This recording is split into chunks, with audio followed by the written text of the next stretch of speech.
Live from Union Square in the heart of San Francisco, it's theCUBE, covering Spark Summit 2016.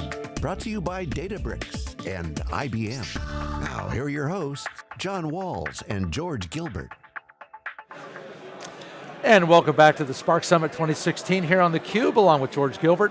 I'm John Walls. We're now joined by Ashley Stirrup, who's the CMO of Talend, which is an open source data integration company. And Ashley, we certainly appreciate the time here. Thanks for taking time out of what's a pretty busy day for you, I know, here at the summit.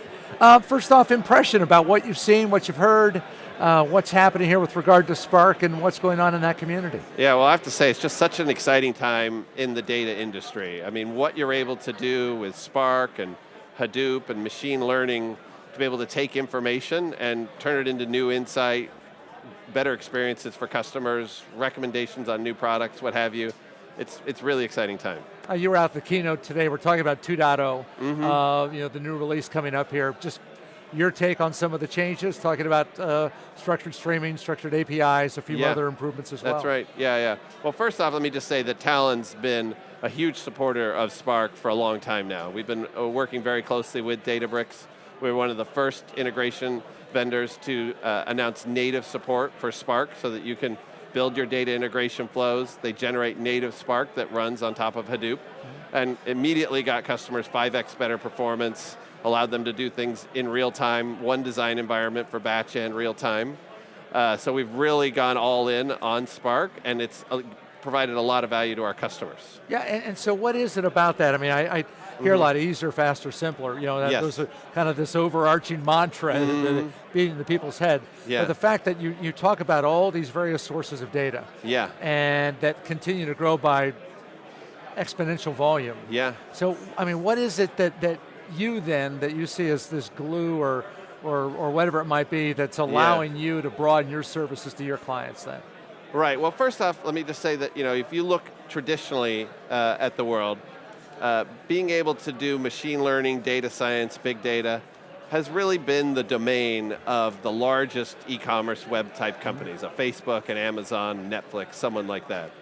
And so with the advent of Spark and leveraging things like machine learning, and now with Talend, we're opening it up. We're making it possible for any organization without that large team of data scientists to go capture all that information, apply machine learning to it, and apply it in real business use cases. And so what we're doing is we're making Hadoop and Spark much more accessible to any Java developer.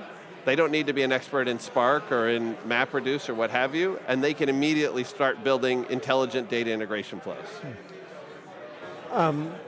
We'll always hear from the beginning of time till the end of the time the difference between choice and integration or simplicity. Where do you come out on that spectrum, and where would you position some of the other vendors, newer entrants or some of the old standbys? Right. Well, I don't want to talk ill of the competition, things like that. So, I mean, what I'll really focus on is that, from our perspective, what we're doing is we're allowing customers to build these, data integration flows, do all their design work, and do it in a way that's future-proof or platform agnostic. Because the market is moving so fast that, just 2 years ago, MapReduce was the standard, and now Spark is the standard, and, people talk about Flink or what have you, a lot of other technologies as other potential options, and we want to give customers the option of leveraging all that technology and doing it in a native way, but that's portable, so they can go from one environment to another. Okay. So, regardless of whether it's Talend or the old guard or the new guard, what are the elements of the workflow? What did we need in the data warehouse world to do our business intelligence, and what do we need now in the world of the data lake, the functions, to enable to democratize access to data science? Right. I mean, well, what I'd say is, obviously, connectivity is important. You've got data in so many different formats that needs to get brought together. And then you need to put it into a format that's usable for people. And so what we're really focused at Talend is how do we enable the entire organization to leverage that data? So we want to make sure we're solving the data integration, serving the data integration developer, allowing them to handle all that kind of plumbing of where do I get the data from and how do I bring it all together, access different APIs. Give tools for the data scientists, so once they've built their machine learning model, how do I put it into production and let IT manage the fact I want to keep it up 99.9% of the time. So the product line would include something to help the data scientists do the modeling. Yeah, so we're not a machine learning company, but we're helping our customers put those machine learning algorithms, once they're built, how do you put them into production? So you would take the model and something like a standard like PMML that would say, take it from a model design tool and put it into production. That's essentially right, yeah. Okay. So I mean, basically, you would have a data scientist, let's say it's build a recommendation engine. Somebody puts something into their shopping cart, what are the next things you offer them? And they would build that model, and then how do you make sure you've deployed that in real time, so you're capturing real-time streaming data of web clicks, and making the right recommendation, and then putting the right products actually in front of the customer. And so we're automating that intelligent data flow. Okay. And then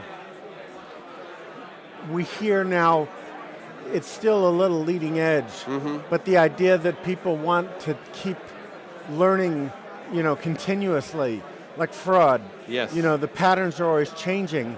So you've got almost like two flows. One is the keep the model from drifting by keeping up with the new fraud patterns. Right. And then the other is put that new model back into production at some, frequent interval. Yeah. Is that a workflow that you can accommodate now, or is that something that's not really mainstream for a while? Yeah, no, I mean, that's actually a real differentiator for Talend.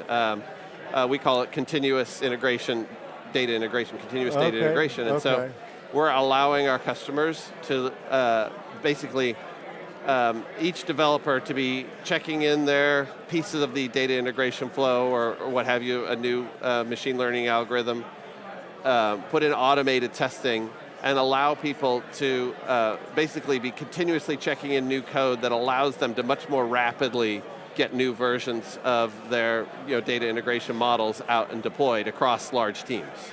But when you say data integration models, are you distinguishing essentially the transformation logic as opposed to the predictive modeling? Yeah, I'm actually including the whole thing. Okay. So both the data modeling, access, movement, as well as the machine learning algorithms themselves. Yeah. Okay. Because we're talking about data, in all forms, structured, unstructured streaming, and all sources.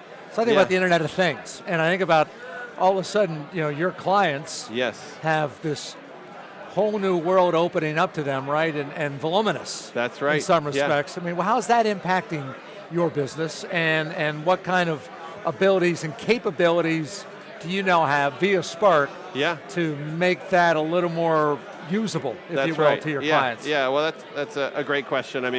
No question. When I actually talk to our customers, we hear, when they talk about Internet of Things, what they often mean is new data sources. So it could be sensor data or something that's truly Internet of Things. It might be a wearable, might be in the soil, might be wherever. But there's just so much data, whether it's social or web traffic or server logs or what have you. Right.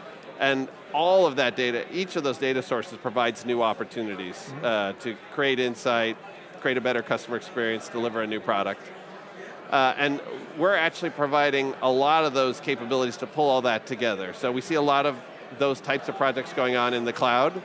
And so working with Amazon Kinesis or Kafka for your streaming, and then of course for ingestion, and then using Spark Streaming for the data transformation, and then machine learning on top of that. And so we're allowing our customers to wire all these things together and not only handle these new real-time data sources, but combine traditional data, historical data, I should say, with that new real-time streaming. So you've got both the historical information and the new real-time. You've got one environment that you're managing all that in. And then all of a sudden you give it a whole new relevance, a whole new context. Yeah, it allows them to evaluate that real-time data now based against 10 years, 20 years, whatever they might have. That's right. And the more you can do in real time, the more value you're getting out of your data. I mean, data, the value of data decays Solve so problems, quickly. avoid problems, all If you can those do things. something in the moment with a customer, it's 10 times more powerful than Or if the you're shopping following cart up that you afterwards. brought Yeah. up. What exactly. about? I mean, give me an example, if you will. Maybe I think you mentioned soil. Yeah.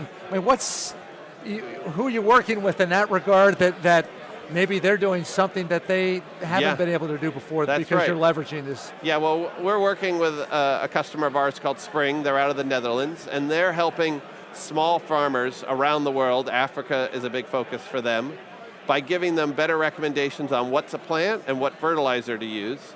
And it can have as much as a 5x improvement in the amount of crop that they're producing, and that makes the difference between them going hungry or not, them being able to send their children to school. And so what they're doing is they're replacing the old model of a chemistry-based model where you had to mail samples off and wait weeks to get recommendations, and they were expensive, to having somebody in a small truck with a small device they can plug into the soil, use sensors to get readings, pass that in real time back to the data center, get a recommendation back, and give that farmer the information they need at a far lower cost and far faster. And like, I'm curious, like what period of time? Do you have any idea how quickly that transaction in knowledge minutes. occurred? In minutes. Yeah. So before, what might have taken a month from the hinterlands, if you will. That's right. Yeah. 30 days of blight or disease or whatever environmental condition wreaked havoc. Yeah. You're able to avoid that problem, if you will, in a matter of minutes and adjust your patterns. And it has real impact on real people. That's what's so exciting. Yeah, no, that's great. Yeah. So you mentioned something that I want to key off, that real time changes so much. Yeah. What happens, what did the pipeline look like? I mean, we have a broad sense, but I want to hear your words for the pipeline in the traditional world. Yes. Data, operational database, data warehouse, to the real-time world. In most cases, you're doing something fundamentally different. So you're, in the traditional, when you're not doing things in real time, you're doing your best to profile customers based on either historical information or with a much smaller set of data in a much less tailored way in real time. So you're sample and stale sample. Yeah. I mean, you're not nearly as able to do fine-grained recommendations. So think of it as, I'm going to offer all males between 40 and 50, the sporting goods option, right? Versus knowing in real time, well, they're looking at golf, so I'm going to talk to them about this new golf ball that came out, right? You're able to be much more targeted and provide a much better experience.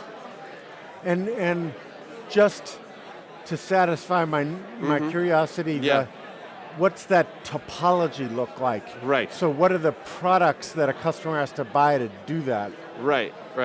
Well, it is a huge range of potential options. So, I mean, what I can tell you is that if you look at our customer base over time, what they were doing was a lot of bulk and batch analytics. They were still using statistical models like SAS to do segmentations and target offers, but they just weren't able to take advantage of that detailed level information. And so now there's a whole new crop, and I'm not an expert on the particular ones that are out there. There's a whole crop of real-time recommendation engines that customers are able to leverage, and we're helping to work with all those, connect the data, both the historical data and the real-time data, so that they can make those recommendations and then deliver them back to the customer. Okay. Historically, they know, George, that I lose a lot of golf balls, and in real time, I need to replace them. That's right. That's the history. Yeah. Ashley, how thanks valuable would that be? Yeah, I would love that, actually, because that's a perpetual problem of mine. You have the FedEx guy pull up right next to you at the golf course. I played 3 rounds. By now, you've exhausted your dozen. So that's right. Ashley, thanks for being with us. All right, thank you. We appreciate the time, and best of luck with Talend going forward here. Thank you, my pleasure. You bet. We continue with our coverage here from the Spark Summit 2016 on theCUBE right after this.